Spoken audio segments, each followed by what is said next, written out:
Welcome to Finding the Light. I'm Lizzie Oakes, and I've had an incredible opportunity to connect with a number of people at a heart-to-heart level, honest conversations about difficult times in their lives and how they got through. My next guest is Coral Noel Yang. Coral is a full-time painter based here in Auckland, New Zealand, but she used to actually be a full-time filmmaker in Hollywood. And Coral's story is really a story of metamorphosis, not just of her life, but also of her heart, and how she journeyed through a really difficult time, a life-changing time when her brother unexpectedly died. I hope you enjoy our conversation.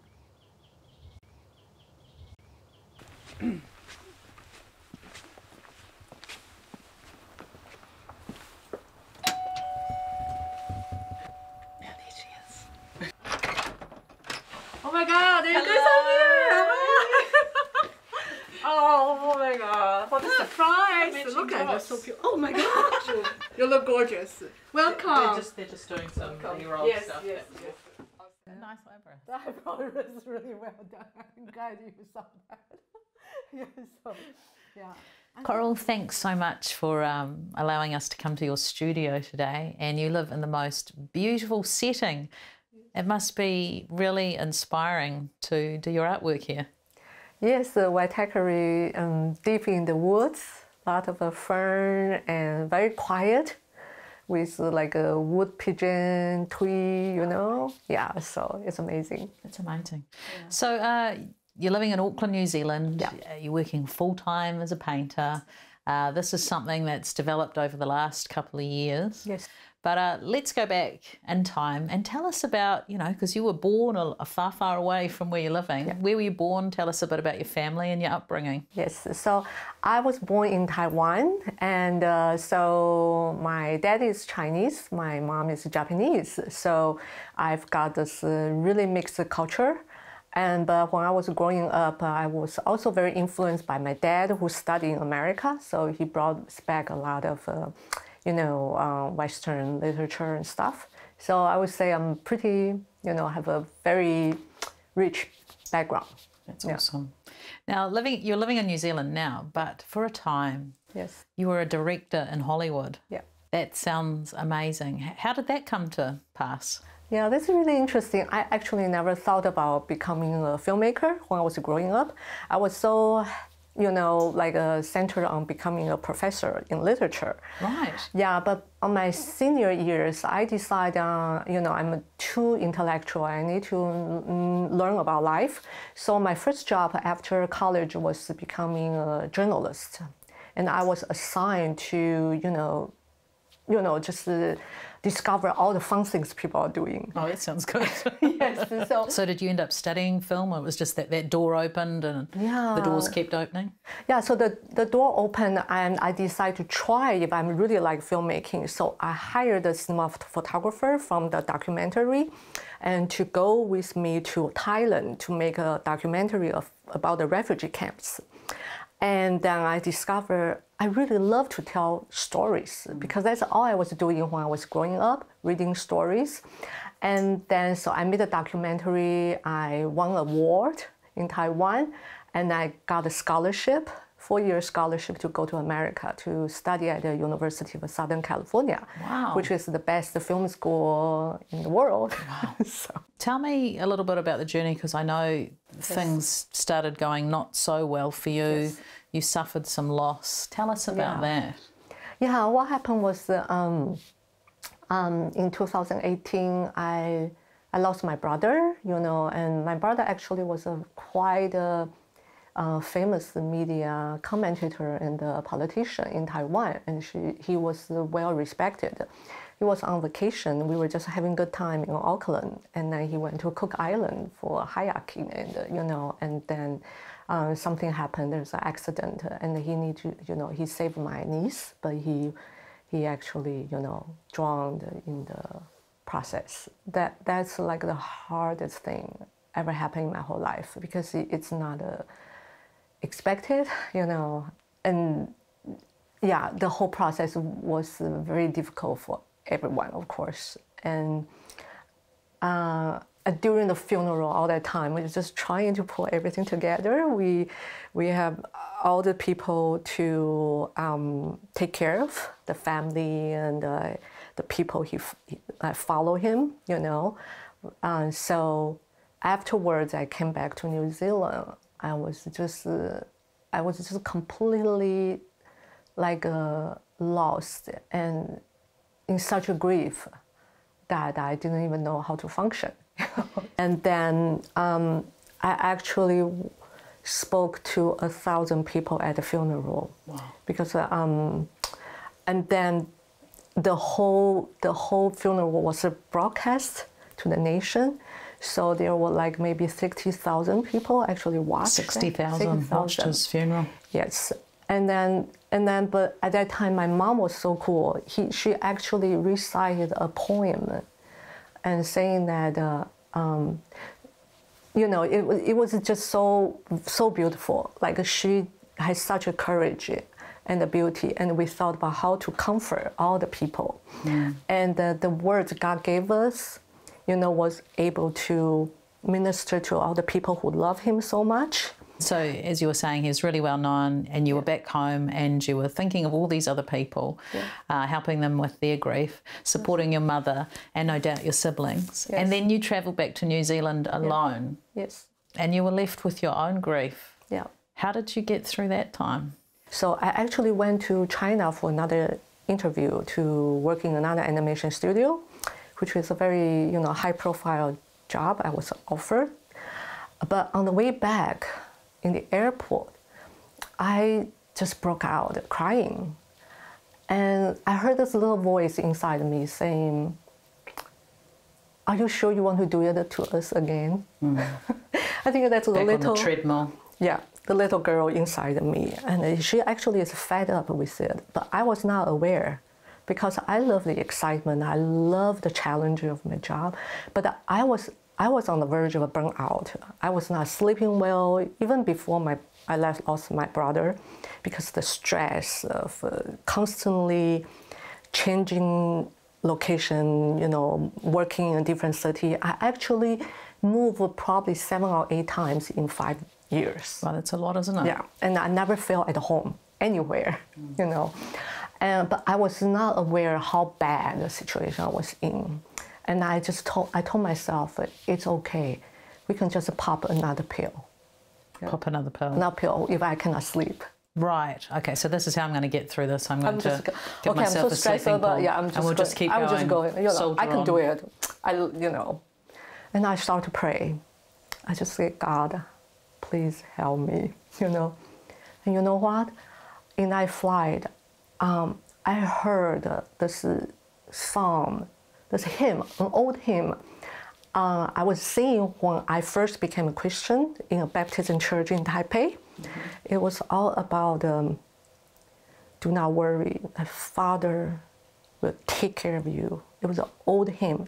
And I haven't sung it for a long, long time because we don't sing that old hymn now. But I just started to cry because that's not me, that's totally God. It just well up from inside. And on the way back, when the plane was hovering over Shanghai, I heard God so clearly. He said, it's time to go home.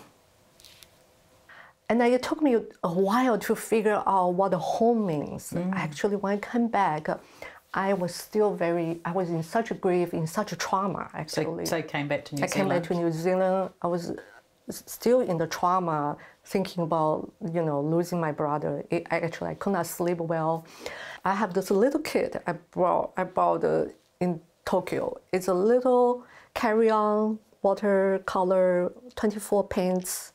And then so I carry it wherever I go, near Snail's Beach and Walkworth, because it's so beautiful.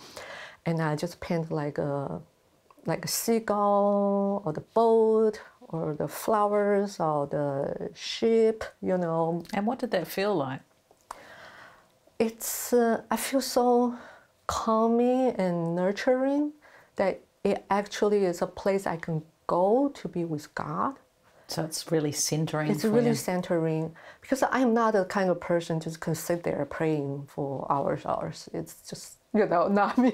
But I feel like God actually gave me, that like nature, you can go to the nature and you can do something that's fun and nurturing, and He will be there with you, And that's where the revelation came to me.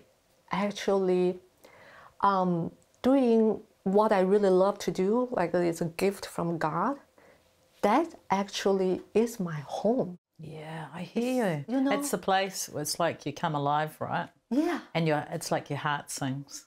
Exactly. And that's when I'm happy, God is happy. And He is always in our heart, right? But we are not aware. But that's the place that He said, Noel, come back to me, come back to your heart, where I'm going to meet you. But it's not going to be boring, like you sit there, just like try to read the Bible. Of course, there's time for that, it's play. Right? It's a play. Because He took you to the play center. Play center, that's where He want me to be a kid again. Yeah. And the Bible said, this is what I love and help me so much. Like, unless you turn to become a child, you cannot enter the kingdom, right? And that's where I start to learn that and unlearn all the things the society or the religion been teaching me, and I have to shed all the persona because I was a minister, I preached a lot, I was a missionary to Inner Mongolia, Japan. You've done so many things.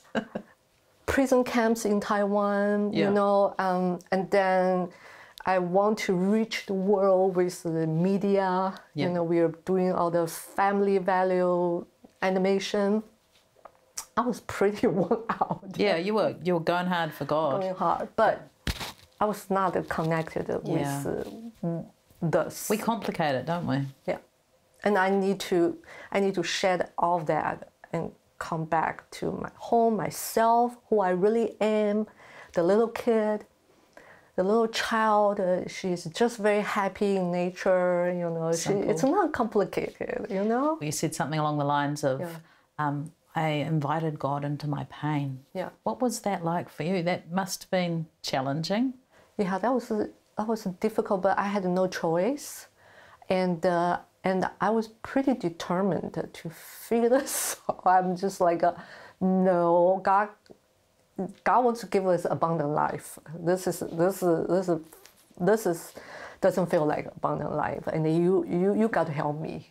And so what I learned is you have to invite God to this place where you are, wherever you are, inviting Him day and night. There's no need to pretend there's just like you're okay, and then you can express that.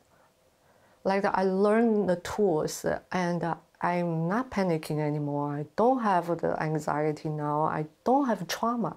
And because our brain is marvelous, it can be rewired. Yes. And we can be wired to joy. That's a wonderful concept just there, to be rewired to joy, right? It's actually a pathway leading to your destiny, your calling, and who you are supposed to do in this life. And then that connect you with your, this abundant life. Yeah, so it's like you were reprogrammed, you processed your pain, and God put you on a new path. Yes. And you had that 3 months, and as you said, it's an ongoing journey of talking to God, how you're feeling in your day. Yeah. But He gave you this new journey. Yes. And you've become a full-time painter. Yeah. I never thought that's my plan either. Yeah. But then I came back from Great Barrier, and then that 2020, and COVID happened. Yeah. But even before, lockdown. Before that, I have a 3 months window. I thought I was just going to give myself permission to paint for 3 months. I was taking lots of classes, ceramics, printmaking, live portrait. I was just having so much fun, and then suddenly, COVID happened, lockdown happened. I didn't even have any canvas, But I thought, what am I going to do? So I called my counselor, because I know his wife is an artist. I said, do you think she will have some spare canvases can give me? So she gave me a box of, recycle, she said, just use it. And so I pen them every day, and I sold them all. You sold them all? In a month. So that's how it happened. I was like, really? God, and I could not go back to Taiwan. My plan was to go back to Taiwan, and I could not go anywhere, so I just start painting, and I keep painting it. And this going back to be the child and to play, for me, it's really, really play. And I was quite a perfectionist, but in this play, process, God really also changed me. And he told me that because you remember we are learning to know who Father is, how he leads us, how he parents us, right? So I'm relearning. I was just letting go everything I know before about art or creativity or how to live a life, So, and he actually just said that, your life is kind of like a playground. It's not a tight rope. Oh, nice. It's not a tightrope. Not it's a tightrope. For me, it was always a tightrope. Yeah. I'm so afraid to mess it up because I'm just going to be judged by God, but judged by myself, But then it's a playground. It's a safe place, As long as you are in a safe place, I put you in. Try. Don't be afraid to mess up. Splash the paint. Just do it. And that's the same for anyone, right? Who wants to explore their creativity. Yeah. We can get hung up. Oh, look at that amazing person, and we compare. Whereas you're saying there's no right or wrong. Just play, explore, whether it's cooking or painting or singing or acting or whatever it is. Whatever makes your heart sing, right? The most important thing is to keep the heart singing, right? And then you will produce a really amazing thing. Because you're so excited to keep learning, and then you will do 100 paintings, even though they are all messy. Who cares, And as Edison invented the light bulb, he spent. He had a 99,999 failure, but he didn't say it's a failure. He said it's all feedback. I know what is not working. Now I know something else will work. And by the way, I discovered what can create a dynamite, because of the experimentation, right? Yeah. So I thought, wow, that's the freedom. I want to live in this kind of freedom, not attached to the result, but in the process, do it for the process. Enjoy this play. Play is messy. With God. Yeah. And can you imagine, God actually wants to play with us. Yeah, he does. It's not the image we have, he's fun. It's like, oh, you're doing it wrong. Yeah. Why don't you paint a perfect paint? Yeah. No, it's not like that. Yeah. He said he wants you to be you, and this is what I really believe. Everyone is creative. Everyone is so powerful, and when I started to do art, I realized there's a message. Is what if we allow ourselves to play? What if? What if we allow ourselves to play? Because then we are connected to this original design God gave us. We allow this original design to come out. That original design is the person we were before life happened to us, before all the trauma, abuse, and bad things happened to us. We were this bubbly, vibrant child, beloved by God, full of potential, creativity, every goodness inside of us. It was so boxed, so bent out of whack. But God wants this little child, bubbly, vibrant child to come out and play, and then have God's life flow out. And before all the trauma happened, that person may want to sing, may want to dance, may want to, like me, want to paint, or do anything, like be a gardener, cook, yeah. We're all wired so differently, all wired aren't we? Differently. And you don't have to be an artist to be creative. Everyone is creative because God, His identity, number one, is being a creator. Amen. Right? I mean, I just look at creation, you know, I think of like an anteater. I think it's the funniest looking animal. It's like, I eat ants. And it's like, God's just like, he's outside the square. Yeah. You know? Yes. He's fun. He's fun. God created all these creatures, like some in the deep ocean. We never get to see them, but God enjoys them. Right? Like pufferfish. Yes.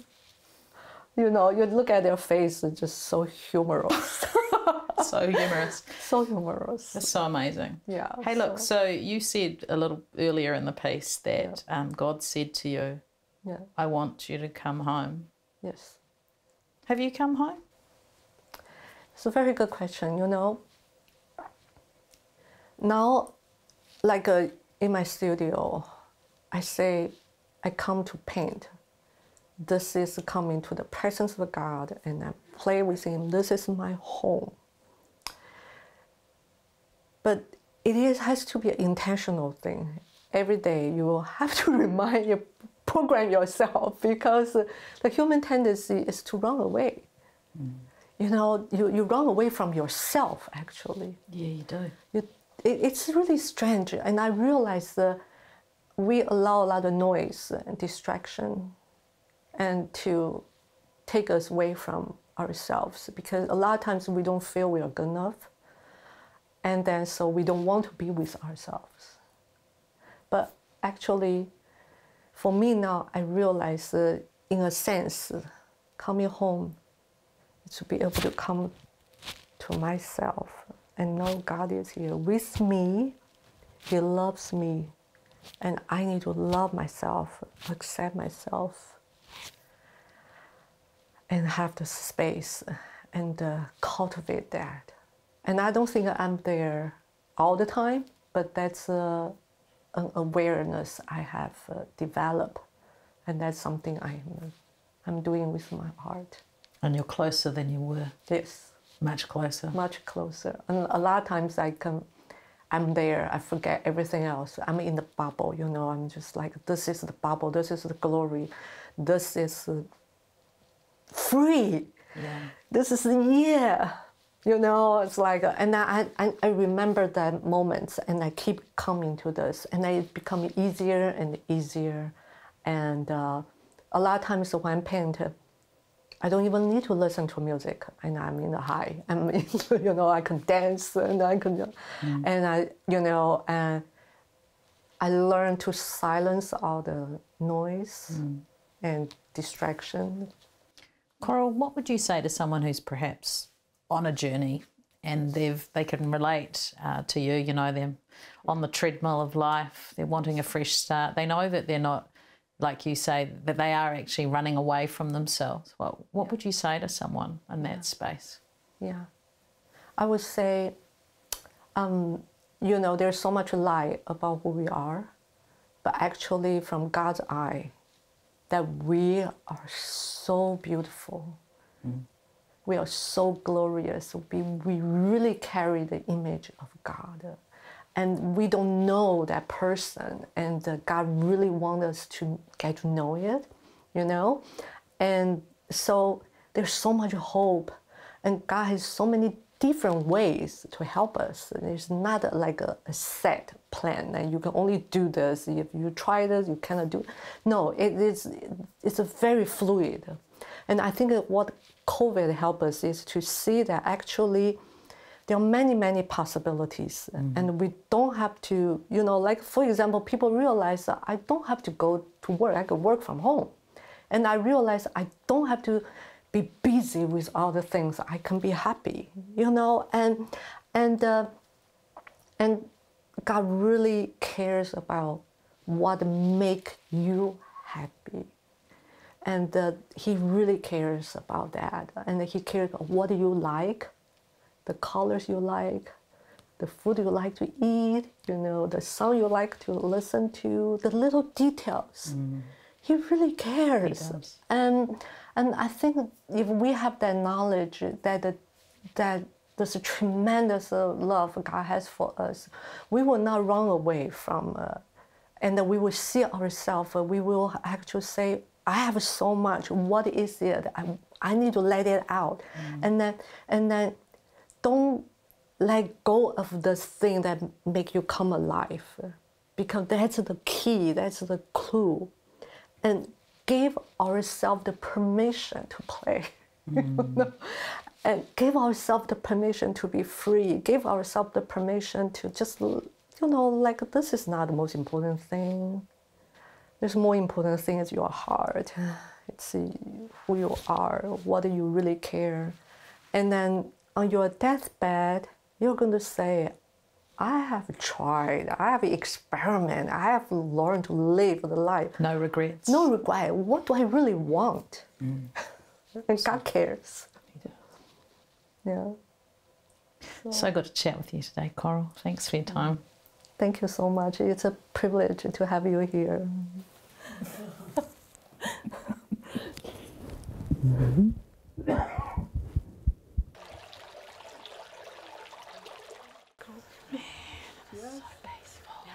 Yeah. And took photography, you know. And I love the magnolias. I was really moved by my conversation with Coral, and I so enjoyed the opportunity to sit down and chat with her and hear her amazing story. A story of bravery, actually.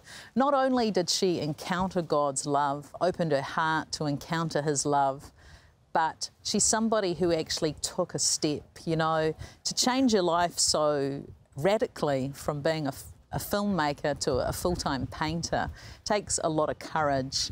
And I believe in life we all have opportunities to move forward, but Coral was somebody who actually took the opportunity and is walking into a great future. Thank you for joining Finding the Light.